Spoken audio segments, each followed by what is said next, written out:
জিয়াগঞ্জ সদর গ্রামীণ হাসপাতালের চিত্রটা আজ যেন একটু অন্যরকম। রায়চাঁদপুরের শীল পরিবারে এসেছে নতুন অতিথি, প্রথম কন্যা সন্তান।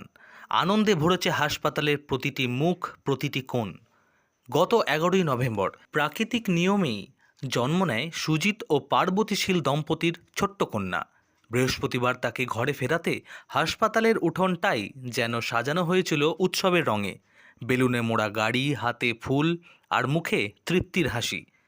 নিজে গ্রাম্য চিকিৎসক হওয়া সত্ত্বেও প্রাইভেট ক্লিনিক নয়, সরকারি হাসপাতালকেই বেছে নিয়েছিলেন সুজিতবাবু। হাসি মুখে জানালেন, এখানকার চিকিৎসকদের আন্তরিকতা আর সেবাই আমাদের সবচেয়ে বড় ভরসা। দেখুন, আমাদের পরিবারে প্রথম বাচ্চা মহিলা, হ্যাঁ, তাতে আমাদের পরিবার থেকে শুরু করে সমস্ত কিছু সবাই খুশি। এবং কি গভর্নমেন্টের উপরে যে অনেকজনা গভর্নমেন্টের থেকে নার্সিংহোমের দিকে চলে যাচ্ছে, সেটা আমি চাই যে আমার গভর্নমেন্টে প্রত্যেকেই যেন আমার মানে ডেলিভারি হয়েছে। এবং গ্রামীণ হাসপাতালে নরমাল ভাবেই শিশু জন্ম নিল, কতটা খুশি? আমি অনেক খুশি।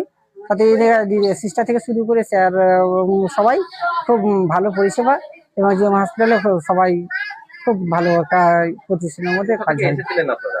আমি আমার বাড়ি জিয়াগঞ্জ, বাগডহর রায়চাঁদপুর বাড়ি আমার। রায়চাঁদপুর। কি নাম আপনার? আমার নাম সুজিত কুমার সিং। আচ্ছা, এটাই প্রথম বাচ্চা তো? হ্যাঁ, এটা আমাদের বাচ্চা মহিলা প্রথম। পরিবারের প্রথম হ্যাঁ, মেয়ে? প্রথম মেয়ে হয়েছে। এই আস্থাকেই আরও এক ধাপ এগিয়ে নিয়ে যেতে চান জিয়াগঞ্জ ব্লক স্বাস্থ্য আধিকারিক আকাশ ব্যানার্জি। তার কথায়, মানুষের এই বিশ্বাসই আমাদের শক্তি। সরকারি হাসপাতালেও মানসম্মত পরিষেবা পৌঁছে দেওয়াই আমাদের অন্যতম লক্ষ্য। জিয়াগঞ্জ থেকে প্রশান্ত সাহার report, Bangla news. Sub division hospital বা কিছুতে, তো সেই জায়গাটা যাতে না দাঁড়ায়, আমাদের এখান থেকে গভর্নমেন্ট হসপিটাল, আপনাদের ঘরের পাশে, বাড়ির পাশে গভর্নমেন্টের হসপিটাল আছে, সেখানে আসুন। সেখান থেকে যদি কিছু সমস্যা হয়, তাহলে আমরা গভর্নমেন্ট হসপিটালেই পাঠাবো, যেখান থেকে নার্সিংহোম থেকে পাঠাচ্ছে। তো কেন ফালতু ফালতু পকেট থেকে পয়সা খরচ করবেন? আপনাদের পয়সায়, আপনাদের ট্যাক্সের টাকায় গভর্নমেন্ট দাঁড় করিয়ে রেখেছে, একদম সেখানেই করান। একদম একদম। এখন তো অ্যাম্বুলেন্সও পাচ্ছেন আপনারা। আমি ডক্টর আকাশ ব্যানার্জি, জিয়াগঞ্জ ব্লকের বিএমওইচ।